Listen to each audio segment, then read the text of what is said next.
This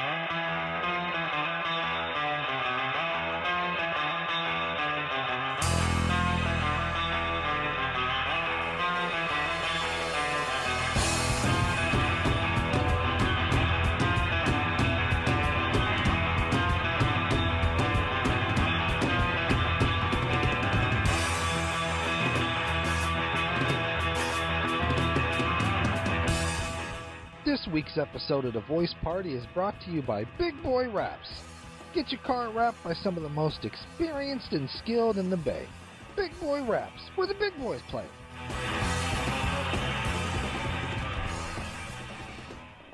Welcome everybody to The Voice Party, the show where dreams come true. We got a very special guest. Introduce yourself. Hi everybody, my name is Marifer Bernal, but you guys could call me Marifer. Marifer. Or you guys can find me on Instagram at Marifer La Mariposa.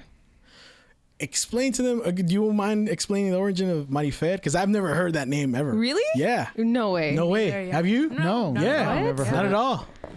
Yeah, so... It sounds awesome. Super unique. Yeah. What? Yeah. You know, like Chuy, Maria de Jesus? Yeah. So, you know Chuy? Chewy, yeah. Or... I've heard that one, Yeah. but never Yeah. Marifer. Marifer. Yeah, Marifer is like, I guess, pretty common in Mexico. Really? But Marifer is a combination of Maria and Fernanda. Okay. And I spell it with an I, with a tilde. And when my mom, so I'm an undocumented, documented person. Okay. Yeah. And so when we first came to the country, my mom had me spell it with a Y to make it easier for my classmates and for my teachers to say Marifer. Mm-hmm. But as I got to college, I was like, you know what? It's an I. Hell yeah. It's an I. And it's Yeah. Marifer. I hate changing Not my name. Marifer. Yeah. Yeah, for sure. Yeah, that's like I know that back in the days that was a big thing for immigrants, like, you know. Yeah, changing their names. You're Roberto, now you're Bob. Yeah. Yeah. Even in the Asian community, right? Like, Yeah. it's just like they'll have Daniel when it's like something completely different. Yeah. Yeah. That's yeah. That it has a great like phonetically sounds awesome, Marifer. It just, I don't know, it's something fun. There's certain words that are fun to say. I like I just it. want to keep It's saying got a it. really nice ring and it's very authentic. I like it. Yeah. Thanks. Yeah. I just wanted to embrace it. It's a combination of Maria Fernanda. I think Maria Fernanda is way too long. It sounds like a character from a novela or something. Still very strong sounding. I like how strong it sounds. You know? And Maria Fernanda, she slaps him. yeah. Cries in Spanish. Cries in Spanish. He falls in Spanish. Someone's plotting revenge over some sort of social slight. Yeah. Oh, but novelas are so toxic, man. Yeah. And it's crazy because this is our like social education for a lot of people. And we didn't realize we were watching these. Not back at I you know, you don't realize how toxic it is. Soap operas are like American soap operas are just as toxic. too. Yeah. Like, that's just the nature of soaps, I think. You watch them and you're like, God, is that how like stressful adult life is gonna be? Jeez, yeah. And sometimes it is, sometimes it isn't. Yeah, yeah. You know, it's a toss up. It's Yeah, a but like toss-up. in every other episode, someone's trying to like Fuck someone poison else over. you Yeah. with tortillas. He poisoned all my cows. We have to burn this village. Like, oh my God, really? Like, is that serious? Yeah. No, yeah. That I never thought about that. I always, I remember thinking this. One of our guests said this, and I was like, yeah, I did too, but I forgot to mention it. Like, as a child, I wanted to be in a novela. It just, you know, I don't know. It just seems fun being that extra for, 30 minutes. What's one of your favorite novelas? Since you're on this subject, sorry. Oh man. Okay, so Betty La Fea. Oh yeah, which one? Because there's like 3, right? Right, there's like 3. Yeah. I like with is it Angelica Maria? Is it? That's the Mexican one, right? Yeah, the Mexican one. Yeah, okay. I really like that. Ruby. Okay. Ruby's iconic. I have 4 sisters, so I've Iconic. seen all of these. You know. Yeah. Yeah, it's so is, toxic. This is Ugly Betty, right? Yeah. Yeah. But even if you like look at the whole storyline between Ugly Betty, it's so effed up. Yeah. How like social standards are really creating like what beauty should and shouldn't look like, and how beauty really impacts your success in the corporate world. Yep. You know, she changed her hair, she changed her glasses, and all of a sudden she became beautiful. Yeah. You know, she lost weight. Oh, she's beautiful now, and so we should give her attention, and maybe she should like go up the ranks in the corporate world. Like, And she'll finally get the guy that she wants. Oh, and then the guy finally pays attention to her. And he's nice to her. And he's nice to her. Yeah. The whole time he's treating her like shit. Yeah. And then the pretty, like the beautiful people in the show are horrible, but you know, they're accepted. Right. Yeah. But you know, not all of them, but some of them. Yeah, you know, like the villains. Yeah. But you know what? That there's some truth to that. Unfortunately, human psychology is weird that way. Like, you know, a lot of guys in higher positions, you know, they tend to be a bit shallow. Yeah, it's based on reality. They're Some gonna of that, pay more yeah. attention to like someone that looks better versus someone that sounds or just is better for the company sometimes. You know? And they choose, like, for example, like you said, those kind of guys. They choose to, when they say respect women, they're only talking about the ones they're attracted to. Like, that's one of the things, you know. That part. Yeah, which is a big part of, you know, unfortunately. Right. But she wasn't respected for all the attributes she had, and she had so many. Hard worker. Like, her resume was thick, and they were like, oh my gosh, she's great, but she looks like this, but this other girl doesn't have anything, but she looks like that. Yeah. And it's like, she had to her value finally came on her appearance, but I think that's also very poor management skills. Okay, like as a boss, I don't want someone who's gonna be lazy and like, you know, she was gonna bring in the dollars. Yeah. Okay, she had experience. And she does qualified. become like the top, like president. I don't. It's a long time. She becomes like the main, like the chief executive officer, right? I don't remember. Okay, yeah, I don't remember. I just remember though. But she does become successful. Yeah, she does. she does. She does. Because it's been the same, I think. The first one's a Colombian one. That's the one. It's like it's burned into my memory because, you know, we all used to watch TV together. Like, come on, I just want to watch The Simpsons. Hurry up and finish the show. But you know, yeah. That is. How do you see that? Like, do you think that's changed now? Where a socio education? Yeah. Like you know, like you just mentioned a great example, like Ugly Betty, like that. You guys don't see that changing now in like TV? I think, is it going like maybe away from that? I feel like slowly but surely it is getting there in terms of like representation and accurate representation. At the same time though, like it's still leading up to that, we're still enduring like, you know, hypersexuality of like the Latina women and like the roles that they play, like, oh, maids and like, you know, gardeners and like, you know, stuff like that. So I think like slowly but surely, but those roles are still mostly presented to like POC. Yeah. You know, so it's kind of like hard. obnoxious, like an obnoxious character. For sure. Yeah. Yeah, like Sofia Vergara. Yeah. You know, she exaggerates her Definitely. A lot. I didn't I've realize heard her it. in interviews and it's not like It's that not at like all. that. Yeah. I didn't realize that until It's I a saw character. She's playing a character in her interviews and yeah. You know, this trope.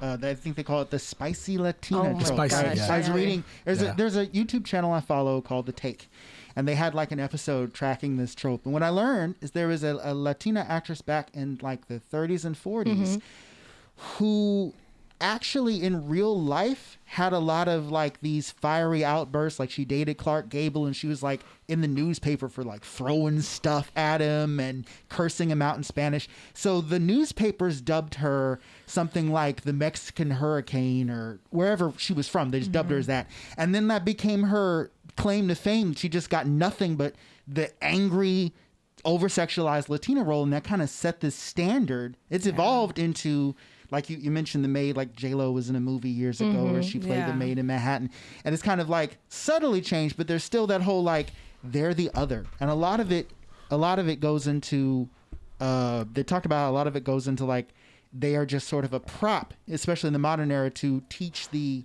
titular male character how to like better himself a little, stand up for yourself, take a little bit of that spice and go forward. Yeah. And you know, it's like, okay, that's a nice self-improvement story, but overall having like this one role for the Latino woman, the video argues, not me necessarily, puts them in a light that isn't really great for Latina viewers. I mean, was that something that you guys would agree with? I mean, being Latinas yourself, you look, hey, can we get something else, you know? Yeah, I think definitely in the sense that, you know, if someone sees whatever is being depicted and they take that as like, oh, maybe all Latina women are like this, and it's like that's part of the problem. In my experience, I'd like to be something other than a cholo for once. you see? Yeah. Fuck. Like, have you guys seen Flannel. Oh man, all right, okay. There's that one actor, I don't know his name, and I'll like bring it up later. But you look at his videography and all the things that he worked on, and it's all of them are like cholo, yeah. homie, cholo, like all of it. Like there's a couple of guys that are like that, yeah. So it's a little. I feel like sometimes in this world of like media and content, like it's a little disheartening in that sense. Yeah. But I think like it takes like people like us to like definitely change that perspective, change that whole narrative. And I think sometimes, especially with big named movies and stuff like that, or shows even, you may have maybe a person of color or a director who's finally taking kind of like the lead in doing something a little bit more positive. But I think ultimately when it has to do with like Hollywood and stuff like that, like you're still working for Hollywood and someone just else. overall the media, which brings up a great like point is you're a writer for Richmond Pulse, who are an independent news community-based newspaper. Yeah. Stuff like that, I think, helps change the narrative. Hell yeah. So like, I want your input on that. So I'm gonna just give a quick story because I am a storyteller as a writer. When I was going to school at San Jose State, I had a professor for philosophy, and he was like, "Oh, you're from Richmond, the place where everyone's getting shot at," and I was like, "Okay." So there's a whole picture being painted about Richmond, and we are much more than the crime and than the violence. We are multi-dimensional people with so much culture. We have a large immigration community, Asian, Latino, and it's so much history. We played such a big part in World War II as well. And as a writer, I was like, you know what, it's up to me and my platform and my fellow colleagues to change what stories are being told about Richmond and how to shine light to how beautiful our community is. So currently right now I'm working on this radio piece, and it's about the underground food culture in Richmond. Urban Tilth. Urban Tilth? Actually, Urban Tilth is so cool. Yeah. It's beautiful. Yeah. I love that place. But no, it's not about Urban Tilth. It's about how when the pandemic started, a lot of people lost their jobs. And what Richmond people did, which is very unique, is that they went to their kitchens and their culture to survive. I read that. I read your piece on that. Yeah, the food. Yeah, so they survived through selling food, like Central American food, Mexican food, Southern food. On every corner. On every corner. You can drive down the street and you can find somebody selling food. It's like the hustle is so real. Yeah. Like you cannot kill us off. Nope. No. You can't. I got goosebumps. That. Like, I read that and it was like, that is so true. Yeah. We had my cousin, El Garage. Oh yeah, your cousins. Yeah. Oh, that's what's up. And then like they just started from their garage. Yeah, like, so that's and now like, they got their little storefront. And I passed by the other day and I was like, I still have yet to try it, but I passed by yesterday, and there was a line. I was like, hell yeah! I was like, get it. And it's like people who are working at something else not related to food, right? A lot of them, some of them, and it's like I always enjoy cooking, but that's what I've seen in the people because I'm originally from Richmond. I have a lot of family members over there, and when I drive over there. It's like, they're selling pupusas here. They're selling tacos here. Tamales over there, and it's all good. It's all delicious. You could taste it. You could taste the love with every ingredient. It's not when you go to the rest. I mean, there's no shame to any restaurants or anything like that. We gotta support you local. Are restaurants. But some restaurants like to take the short route and water down a lot of the ingredients. Like to skip steps and use canned foods to flavor their dishes. And it's like you don't do that in homemade cooking. Yeah, you do everything from scratch. And it's a little bit pricey and whatever, but it's delicious. And it's going to a great cause. Like, I think throughout this pandemic, because, restaurants have been closed, but also I think I've seen a lot of people advertising their stuff on Instagram, on Facebook, like people giving out shout outs, like, hey, you guys got to try this. I try to do that as much as I can when I buy from a local spot and like, hey, go support here. They have amazing this and that. And, it's been great to see the community as a whole come out and support each other and really, continue that hustle because, the hustle don't stop. With a pandemic, like people are literally, I've read that like some people have literally became homeless in this area because of that, and stuff like this has helped them, avoid being evicted, and it really sucks because you in a way still have to hide that, because you can get some fines and whatnot. But I read food there's safety some and all that. Yeah, you wrote about there's this new what was it, permits, right, that they can get. Yeah, so there is a cottage food law, and so they can get permits. A lot of people, you still gotta pay. It's a lot of when you include the law, you need somebody to inspect your food. There's more hands involved, and so a lot of these people are still like in the beginnings of their business, and they haven't gone fully to like, oh yeah, let's do this full out. But they don't care. They're like, put my name out there. This is my business. I don't care if I don't have any permits. Essentially, it's like, I want to get the word out that we have this. Yeah. And what's really cool is that some people realize that I could have worked for myself this whole time. That part. Yeah. That part. Own your own business. Yeah. Spent years, decades working under somebody else when they could have worked for themselves. Mm-hmm. They didn't know that they have the skills or the market or whatever. It was like, oh, shoot. Yeah. And literally, you have something that helps you with free advertising. It's called social media. Yeah. Especially now, right? Because 10, 20 years ago, it probably would have been more difficult. But now, as you mentioned, social media, that's the key point. Yeah. And that on top of social media, when there's, independent writers who will write about you. Oh, yeah. That's awesome. That's huge. You're putting a highlight on something that's, whenever there's like a food or any kind of local business, that's what I try to use this platform for. Like, I had her on to talk about how she started, and it's funny that we mentioned this on that episode with Viviana. I had seen her right when she was working at a bank, and then I saw her again that day. I hadn't seen her in a while, and she looked like younger and healthy and like happy, and that's made that transition. Like doing what you love, doing what you love. You never thought that you could make a living out of this, but when you're like, up against the wall, sometimes some beautiful things happen. The pandemic definitely was the end and the beginning to a lot of things. Mm-hmm. For sure. And for a lot of people, it was the beginning of a new career, of a new lifestyle, and the beginning of their happiness. Because if we think about it, we're at work from 9 to 5, 5 days, sometimes 6, 7. Yeah. 2 shifts. It's like, that's our life. And sometimes we can't stand our coworkers. That part.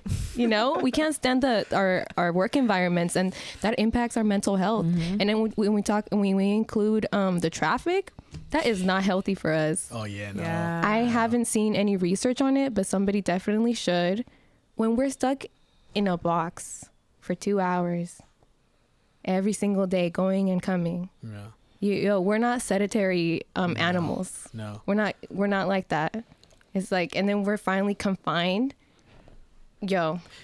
Hopefully, I just want to mention this, and you touched on it. When I was doing door-to-door sales. I watched this video, some motivational speaker. We used to watch a lot of motivational, speeches on. One of them was a statistic that a lot of heart attacks happen on Mondays. On the job. Mm-hmm. No wonder when it's Mondays. It's Mondays, yeah.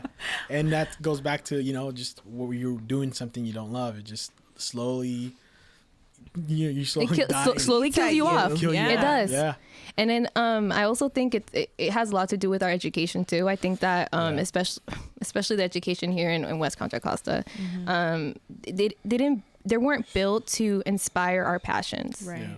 And so a lot of people end up working a job just to pay the bills, but is it really what's driving them? Are they passionate about what they do? It could be, answering phones. It could be cleaning up, being a janitor or whatever, but are you passionate about it? Mm-hmm. Are you happy to go to work? And a lot of times it's not.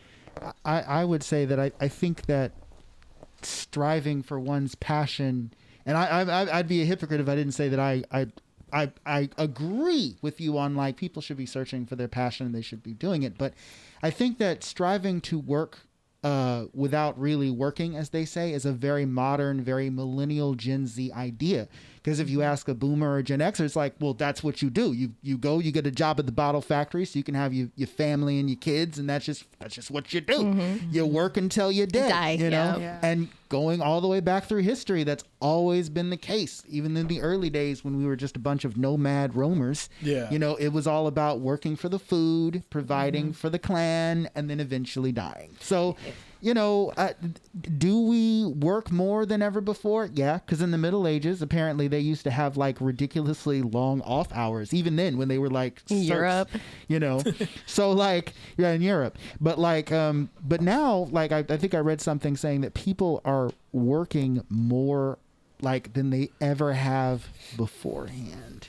You know, like there are more hours, more time, 2 jobs, as you mentioned, but it's historically at a higher point than ever. When supposedly robots were going to take over all the jobs. Eventually, they'll have that. Yeah. Well, I mean, hopefully, to speak to your earlier point about being confined in a box and in traffic, hopefully while people are on their 1 hour, 2 hour commute, they're listening to the Voice Party. Hey, shout out to the Voice Party. Subscribe. Or whatever awesome thing you listen to on the radio. Like, that's the one thing I look forward to on my commute is like, all right, what can I, on a Monday especially? Yeah. Because we drop Mondays. Yeah. Okay. You always like throw in the plug. This guy. Yeah, but that's very true. And going back to what you guys had mentioned, like in the West Contra Costa Unified School District. I remember when I was in high school and middle school, like a lot of stuff in the arts, like music. Wasn't there? Wood shop. There was a wood shop place, but it was empty at the our senior year. A lot of the stuff disappeared completely. And when I joined the union, the electrical union, there was like I remember reading this thing that trade workers like are on decline, and a lot of those kids would start in high school, and there's a not as big numbers of POC in the trades, which, you know, they took away those programs. They took away the programs, and there's one way you could make a good wage without, if you didn't want to do, fucked up. Yeah. funding for those projects. And were you involved in journalism in school? Oh no, I went to LPS. So the charter school. Yeah. Leadership? Leadership. And so it was just focused on school. We had like sports and stuff like that, but we didn't have, like, I played volleyball and we didn't even have a gym to practice in. We practiced outside in the pavement. Wow. We ended up going to regionals actually, so we did pretty good. Yeah. Go. But there's so many avenues people can go to, art, wood shop, or trade and whatever. But these schools don't provide space for people to explore these different options. Yeah. I'm not personally of someone who believes that someone's value is dependent on what work they do. Right. But it's like there's so many ways people can actually do what they want to do, possibly even make a living off of it. Yeah. But our parents, they had the same mentality, like, just go work. Mm-hmm. Who cares about your happiness? Just go work and build a family and die. Yeah. But yeah, growing up in the school system in Richmond sucked. I had a principal who told me and my friends, like, you guys are just gonna get pregnant and drop out. Ooh. Yeah, can you believe that? That's See, that's why I was pregnant in high school. Charter schools. I was in 6th grade when she said that to me. She said that to Someone me. said that to you in 6th grade? The principal. That's scarring. Told me and my friends that we were gonna get pregnant and drop out. And then when I got to middle school, I had my math teacher said, I don't know why you guys even keep trying. You guys are not even gonna go to college. Dang. That's child abuse. And especially if you are trying. That's child abuse. I just think that also, just thinking about Richmond High in general, I just feel like a lot of the teachers, a lot of the counselors, a lot of you went to Richmond High. Yeah. Yeah. They didn't have patience for the kids. They treated them all horribly. I just feel like security always on grounds was very aggressive all the time. It's like we were just talking about our COs. Our COs. It was horrible, and it was something for me, like being a kid who was pretty like an introvert to an extent, and like running the halls with a whole bunch of other kids who we were rowdy and stuff like that, but you know what, we're kids. Yeah, so it was just like always being yelled at or being told to go to class very aggressively. It was like for someone that was like quiet and introvert, I was like, okay, like, it's a little bit harsh, and it's a little bit like, it doesn't make you want to be there. It doesn't make you want to aspire for shit. It really doesn't. And to me, with like podcasting and everything that I'm interested in now, that didn't happen until college. And to be honest, I'm honestly surprised I went to college, because it's a lot of like, what am I even going for? Right. Yeah. So I don't belong here. Yeah. Right. So it's hard. And I think like in the last one where we're talking about schools, or you just made the comment of the teacher telling you like, oh, where everyone gets shot up at. Yeah. One time I mentioned when I was in community college, I was going in the city because I just kind of wanted to get away from like, Facts. the area and stuff. So I mentioned, I went to Richmond High, and they were like, oh, is it true that they have cops on campus all the time? I thought that was normal. Right. I was like, they don't have it at your school? even going to CC after high school, like, you know, in those classes with a lot of people from different, I feel like a criminal around them, because, you know, like Flinch at them. Yeah, like, hey, I've done some shit. Like I feel like a criminal with all those kids, like, and I feel like I don't belong here. Yeah. And, you know, I don't know. I did good my first semester. Yeah. But, you know, it was weird. Like, for because sure. I feel like I just came out of San Quentin. And, you know, okay, like the people that did mess with me, like teachers and faculty, I deserved it. All right. I was, you know, all right. It was, you know, it was earned, but I saw a little bit of what you're saying too. Yeah. So credit to those educators like yourself who actually, I've heard stories like, you know, and I've experienced too. One of my teachers, I remember her telling me, you should speak in front of people someday. And you know, then later on, like I did my first show, I invited her because I remember that. And I will say that there was definitely a handful of teachers that were there for us, for sure. And there's definitely those handful that I definitely thank, because without them, I wouldn't have even tried. But it's so unfortunate because a lot of those that were actually trying to do good, they're doing stuff out of their pocket. Yes. Shouldn't. They're hidden gems. Yeah. Yeah. So you went to Richmond High.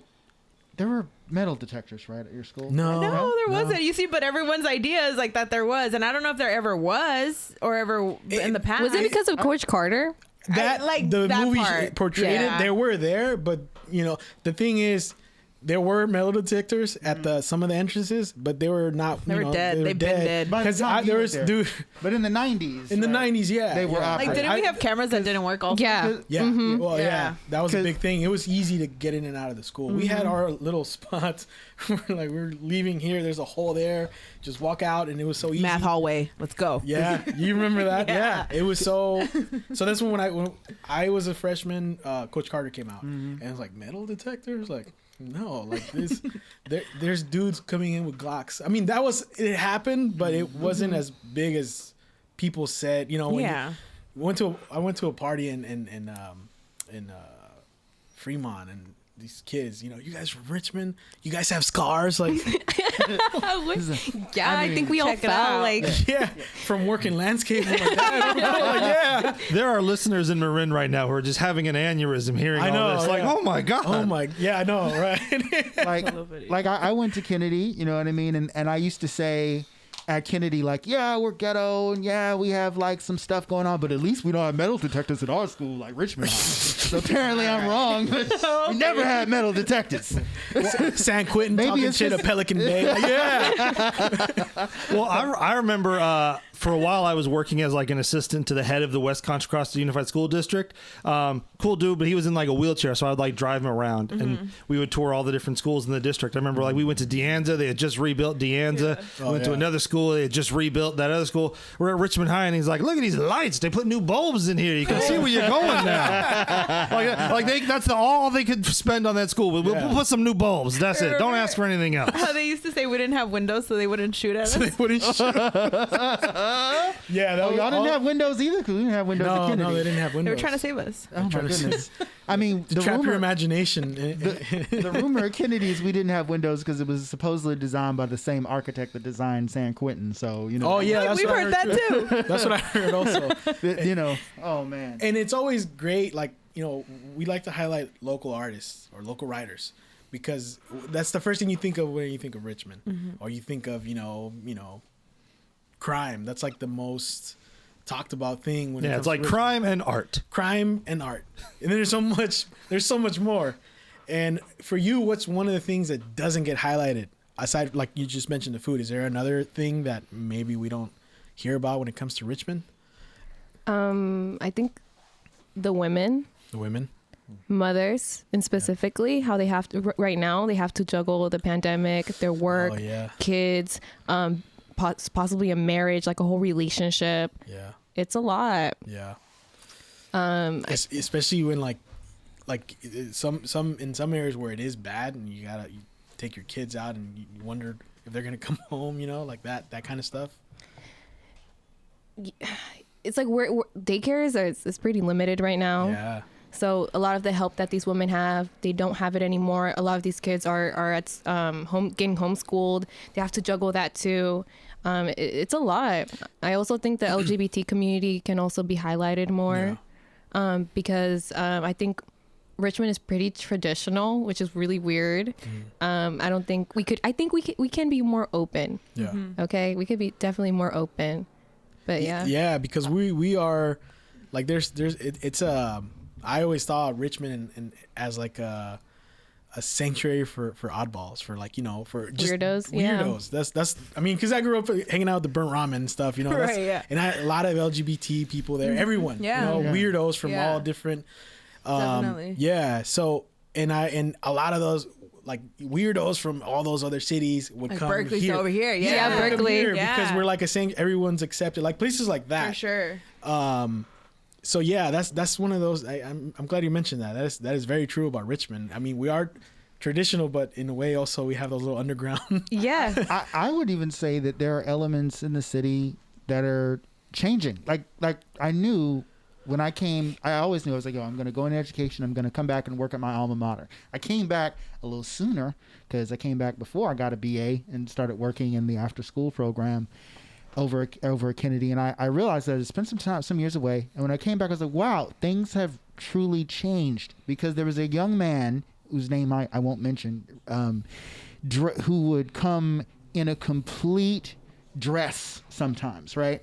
And he was just flamboyant as all get out, but no one harassed him. I never heard anybody verbally accost him. And it was my understanding, well, actually, not just my understanding, but my thinking was it was due to the health center, because the health center was a part of the YMCA. They had a special branch called the Y Team. They had counselors there, therapists there, and I think that they put in a lot of effort to kind of help students sort through this kind of like potential cultural clash through a very healthy sort of way. I think that element, giving credit where credit is due, really helped to build acceptance. Because I was like, this kid can walk down the hallways and everyone's like, oh yeah, that's that kid. He's cool. He's real cool. Because in my day, they'd have called you the F word. They'd have beat you up for it. You'd have been nervous and uncomfortable. You know what I mean? But it's like, this kid can walk around in a dress and no one even bats an eye. Yeah, I have a 15-year-old sister. Really cool. I have a 15-year-old sister who goes to Pinot Valley High School, and she says that there's gay couples. And I was like, what? That sounds beautiful. Yeah. Growing up, I never saw gay couples in school. I did, and I remember they would throw stuff thrown at them. Yeah. Like I've that's, heard about that. 08, that's when I graduated. And I think that's the year I saw some of that. More, so to hear that there's couples and that's awesome. And they walk freely in the hallways. Nobody harasses them or anything because they're like, they're gay, whatever. Like, what? That's so cool. Like before people would get, demonized, bullied, and fuck. Sorry, I can't. Yeah. I've been doing it the whole time. Oh, really? I don't know. It's like second nature. It's very subtle. So it happens so often you probably didn't even hear it. Yeah, it's just second nature. Yeah, no, it's I appreciate it. Yeah. Thank you. I think we can definitely get better. Yeah. We should get to a point that we see people kissing whatever gender, ethnicity they may be or identify with, and we just see it as whatever. And you just said a good point too, because you said it was your younger sibling. Yeah. And sometimes I try to be that for my younger siblings. If I hear them say something that's not quite right, and I'm like kind of trying to check it. Them. Yeah, check it. And especially and the elders too, huh? The elders too. Exactly. I've done it on both ends, and again, like I'm more of a quiet person when it comes to certain things, but silence is deadly. Yes. So it's to the point where it's like, okay, now you have to say something. So it's just like noticing little things of my little brother saying something's gay, and I'm like, hold up, bro, like we don't use that word like that. Yeah. We don't do that. That's not how we're using it. And then he's like, oh, okay, like he kind of checked himself, and he was like, okay, like he realized and he understood understands. And, you know, it's just the educational part of it as well. And, you know, I think a little while ago, we were watching something on TV. It was like my family. I was sitting with it was my mom, an auntie, and an uncle. And we're watching Jorge Ramos talk to this guy who was like a Trump supporter and an actor, a Latino actor, and Jorge Ramos kind of grilling him as to why he's a Trump supporter. Ultimately being like, oh, something about pro-life and stuff like that. So I, sitting there watching this shit, made the comment of like, I just don't understand why men feel so inclined to have an opinion on women's bodies. Yeah. You know? Right. And my uncle was like, what?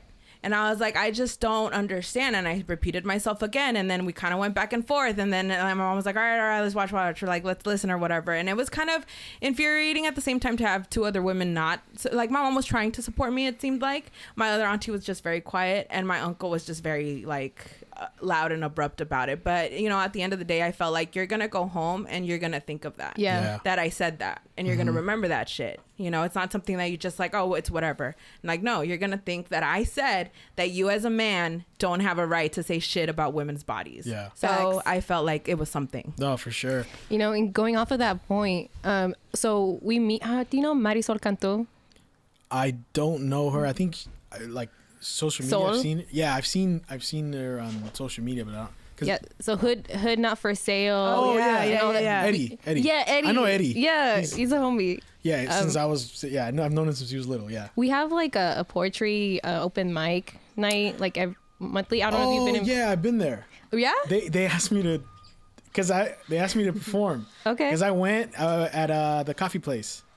Oh, so it was pre-pandemic? Yeah, pre-pandemic. Okay. We're doing it on Zoom now. Oh, nice. Okay. And so one of the pieces I last did on Zoom was about how in my past like dating relationships, men have always like felt the need to opinionize how I should look. I like you with your hair short, or you should Right. leave your hair long, I like or your hair straight. you should straighten it, or you shouldn't. You should curl it, or you should have less makeup or more makeup. I'm like, who are you? Why do men feel so comfortable to tell a woman how or when she should look pretty? Because women are objectified. Because women are objectified, and I don't think that these men are intentionally trying to oppress women, but it's just such a It's second programmed. nature. It's second Second nature. nature. Yeah. I had the opposite problem when I was in a relationship. You never noticed that I do like, oh. I had the opposite problem. You're doomed if you do, and you're doomed if you don't. No. Like, what's different?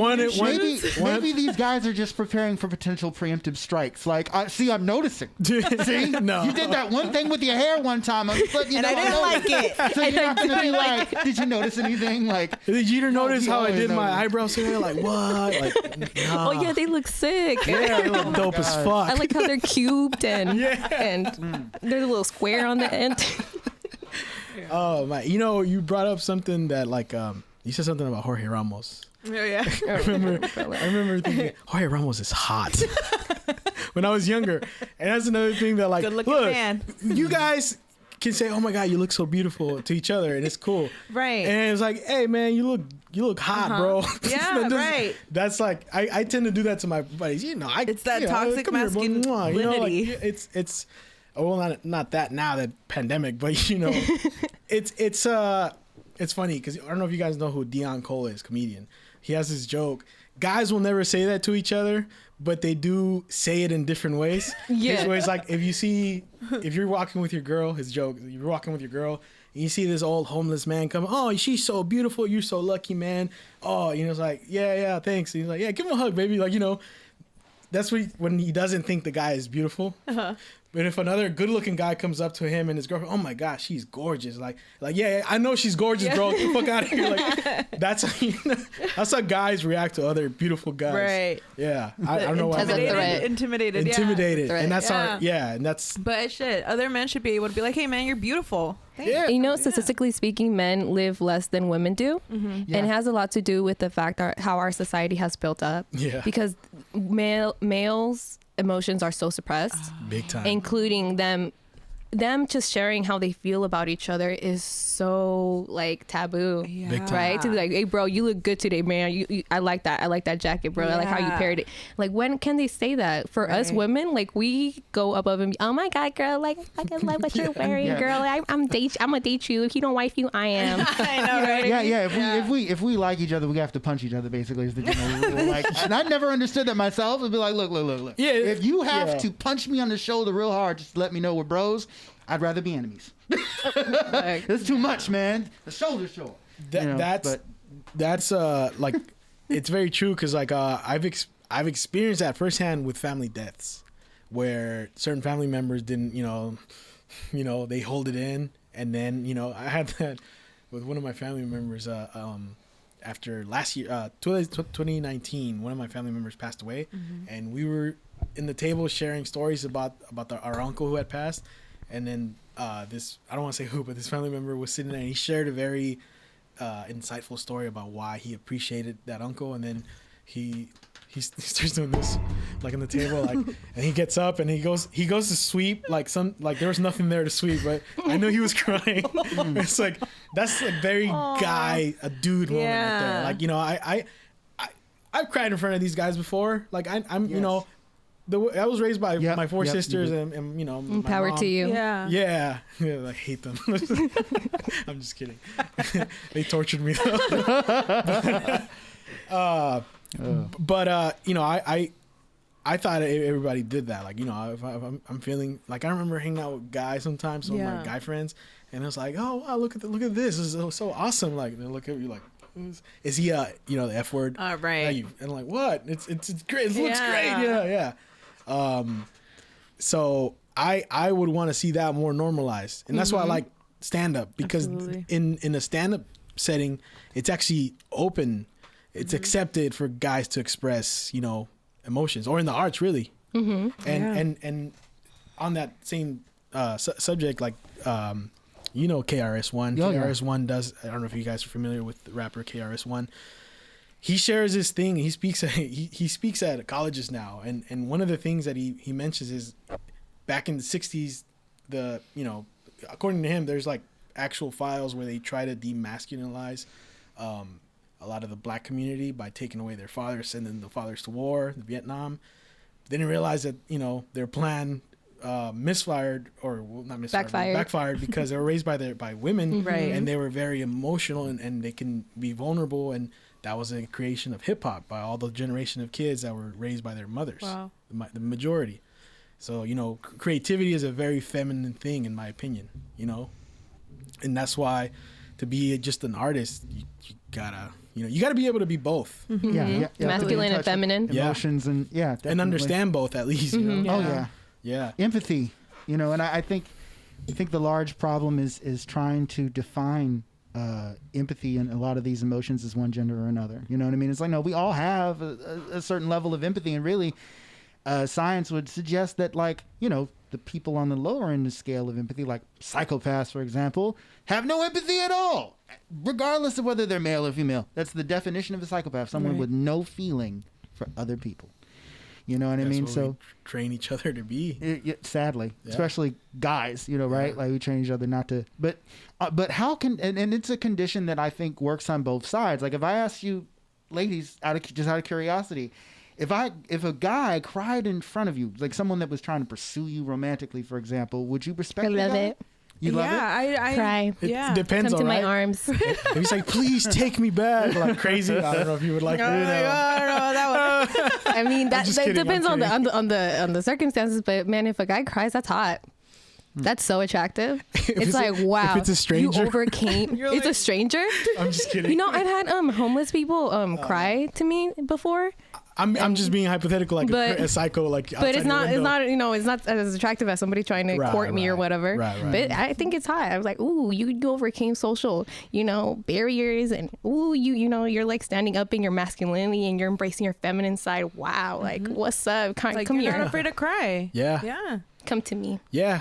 Because that shit will kill you. Yeah, That's beautiful. That shit will kill you. That shit will kill beautiful. You. I have like no judgment at all with men that want to cry or people that want to cry in general. I just feel like sometimes me being me, I'm just such an awkward person for someone to cry in front of. I'm like, oh, pat in the back.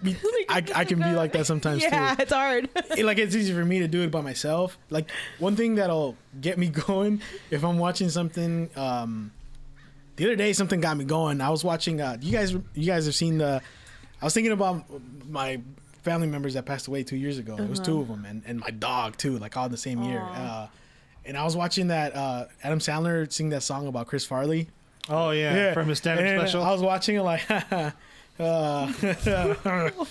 like, you know, but then it's for me, it's not like I can just get going by myself just thinking. I need to like be triggered by something. Interesting. I don't know if you guys have the same thing as far as like. No, I can literally think of some shit and just start crying. Yeah. Yeah, Okay. but that's interesting that you have to. It has to bring you there. Yeah. And sometimes I'll go and purposely like, let me watch this one more time. Yes. I didn't cry enough. Okay. Those I'll are be real with you. blockages. Yeah. Blockages Yeah. that you need to get out. Yeah.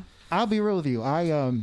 You know, it's been a long time since any of us have been inside of a movie theater, but sometimes I'll go and like over the course of the pandemic, I will rewatch theater reactions for Avengers Endgame, and you're gonna find this funny probably, yeah. but every time where like they get to like the end part of the movie, spoilers, I mean the movie's hella old, everyone's probably seen it, but there's that moment where Captain America is getting up near the end of the film and he's been beat all to hell. Yeah. And he's just strapping up and he's getting ready to essentially die because he's going to face off against an army. Yeah. The moment when he hears, What kind of forever? like, the moment when he hears Sam come in, Yeah. and that moment of hope comes, and up On to your, the point, on your six. up on your left, On your left. because that's how they met. Yeah. Right. You know, that's when they met each other. You're like, the moment that they have the camera sweep, and it's the entire force is gathered. And he's just got this like look of relief on his face. I start crying because I'm like, you know, this is a guy that was ready to lay it all on the line, and he's getting that last second support sure. from his friends. You know, I've had moments like that with movies where I was fine. I'm just here to watch a movie, and then like, wow. You know, I've heard something where it says that like people that cry during movies, they're more empathetic, or like they feel more in the sense like of what that person is feeling. Yeah. And I've heard that it's just like, I guess not all people cry during like intense movies or, you know, intense moments in movies, and that it really takes like an empathetic person to really captivate the feeling of whatever the Pixar character is going like a through. tear factory. yes. Pixar movies are like Soul. Soul. Did you watch Soul? Yeah, with Toy Story. Oh, Toy Story. Nemo. Yes. Like Up. Up. And then the little song. Yeah. Oh, Triggering. Soul. I just watched it the first day it came out, and that one made me tear up. And it's like usually it's if someone dies or something. It's just the way they. Yeah. Like, oh man. Yeah. Coco. Coco. Yeah. Coco Yeah. was the tearjerker. Big time. Oh man. You guys feel like crying right now? We could all cry for them. I'm just kidding. I have only cried during two movies. One was Hard Candy when when Ellen Page was like castrating the child rapist. yeah. Because I'm just like, she gave on to him. That's entrapment. That's not fair. Right? I mean, you guys see the movie. I've seen it, and I was Yeah. like, you had it coming. Yeah, but then the other time, like when I saw The Notebook for like the first time, like I was bawling like a little girl. Like I'm standing giving the movie an applause. My buddy who saw it with me is like, What do you "What is wrong want?" with you?" What's funny is like I watched that movie like a couple years ago with my buddy and his wife and my fiance, and me and my buddy's wife are like holding each other, crying like they're so in love, they're so in love, and my buddy and my fiance are looking at us like, "What is wrong with you guys?" Opposites He attract. has dementia. You know what? You know what's so funny? One of my funniest moments of when I was crying, was when they came over. So we had scheduled to record on. I was like one of the third times recording, and earlier that day, I had to euthanize my dog. Yeah, that was when he passed away, Right. and I was like, guys, I can't do it, and we canceled all the sessions, and then they just came over, and I didn't really know them that well, and then I was just sitting there like, his bowl's still there. I think one of you guys pointed out, like, yeah, I don't think I want to clean that up yet, and then it just came out, and then he gets up, and this I was crying, but then this made me laugh. He didn't know what to do, so he just put his hand on my head. I love it. I love it. And then I just started laughing. Like, what the fuck are you doing? He's trying. He's trying to show But I affection. appreciated it. And then, like, that was like, I love you for that. Like, That's that was beautiful. awesome. Oh Yeah, man. hell yeah. Didn't even think twice about it. Hell yeah. They both surrounded me, and it was like, Aw. it was a beautiful moment. And then like, okay, we gotta do this podcast all the time now. Like, Yeah. Ever since we're then. friends now. Yeah. Yeah. Because we didn't really know each other when we started this. Yeah. So For it was sure. like, yeah. That was definitely the moment. That was definitely the moment. Marifer, can I ask you, like, what other projects you have going on right now? And, like, Yes. what are you into? What are you doing? So writing. Okay. So a lot of writing. Radio. Nice. There's something going to come out soon, March, Nice. because production. For Yeah. sure. I totally get it. I got in the production side and I was like, oh my God, this is hell. This takes so much time. Yeah. And then the program, the Adobe Audition kept shutting down on me. It's the worst. Yeah. Ah, Yeah. and then nothing was saved. Ooh, hours just down the drain. But yeah, just writing. I'm a full-time activist, Nice. so I'm always, especially with Chevron, Oh with my the God. Oil spill. No. These motherfuckers. something's going down on Monday. There's going to be a city meeting, and so I'm. Do you put up all this information like on your page or? Yeah, I always put it on my stories. Cool. So I can send it over to you guys because it's really important. We've been dealing with this we've been dealing with A long time. Right. environmental racism, and that's the term. Yeah. Because I don't know if you knew, but Chevron was supposed to be in Orinda. Put it over there. I'm just kidding. And why you think they put it in Richmond? Right. And Because the population is viewed as expendable. also, Yes. we interviewed Dante Clark. Well, that was actually on your show. Oh, cool. And he mentioned when he traveled with that film where they highlight about Richmond's, it's like that's the case with a lot of the hoods in the world. There's a refinery. Environmental racism. Yeah. Racism. Yeah. Mm-hmm. And you know what? I'll say this about Chevron. I worked there for about a month as a contractor for a different company. Mm-hmm. And this is something that a lot of the guys that were in there said, this refinery is sloppy. Like, you don't hear about that kind of stuff happening as much in Shell or That we know of. but like they have way more flare-ups than all the other refineries in the area. So it's like, I don't know, they also, all the other refineries, they have this thing where they mark what each I can't really remember the terminology, but they mark what each pipe has. And Chevron, to save costs, I guess they don't do that. Wow. So something along the lines of that. So yeah, they need, I don't know, if anything, they need to be more regulated than they are, because in my lifetime I can't count how many times there's been explosions, flare-ups. Yeah. We have the highest rates of asthma in the Bay Area. And it really came into an impact when COVID hit, because the virus it attacks the respiratory system. Yeah. And so this is another reason why we had one of the highest case numbers in the county, because our immune system was already jeopardized. Compromised. Wow. Yes, because of Chevron. So I could send that article as well. Yeah, Please. definitely. I wrote an article on that when I talked to a scientist who was measuring the air quality at the time. Yeah. And when Chevron, when the pandemic hit, and all the cars stopped and we would think that the air quality was getting better. Yeah, it was getting worse. But actually, Trump rolled back a lot of regulations when it came to these industries. And so ozone skyrocketed. Yeah. Good thing we stopped driving, because imagine both. Well, I mean, honestly, That's crazy. Correct me. Your research probably corroborates this, but I think I read somewhere that even with us stopping carbon emissions by not driving, a lot of the environmental destruction still happens from the factories, Yep, right? industries. So that's the real cause. Cause of global warming is the factories and refineries. Yeah. Mm-hmm. Greed is not that good, unfortunately. Yeah. And it seems like the development of an alternative fuel source is suppressed by people like Chevron. Just so you guys know, also this episode is sponsored by Chevron. I'm just kidding. I mean, Don't shoot me. if we go missing. Man, I know a few community organizations that have said that Chevron had offered them, like Richmond organizations, the Chevron offered us money, but we turned the money down, because we don't want to be good. I'm like, no. Chevron can pay us to talk bad about them. That's fine. Y'all want to fund the voice party? It's cool. We're still going to be honest. They have their newspaper. Did you guys know? Yeah. Yeah, have a Richmond newspaper? Standard. They have their own newspaper, and wow. unsurprisingly, they did not report on the spill. Oh wow. Yeah, Surprise, they have their own newspaper, Yeah. and because it's a way, to clean up and whatever. But yeah, at the Richmond Pulse, we do cover this stuff because we are community based. Yeah. So I'm working on a couple articles as they come and see fit. Still trying a lot of food from the community and sponsoring them without any, I'm just doing it because I believe in their business. Yeah. I'm not going to put anybody on my social media that I wouldn't recommend for my family or myself. But yeah, you guys could follow me on Marifer La Mariposa. Yeah, thank you guys so much for having me. Thank I don't you. know how close we are to the end. We got about 5 minutes. Again, thank you for coming on because it's funny to me because it seems like in a way you kind of got us all to talk. You're natural, what was the word? Interviewer.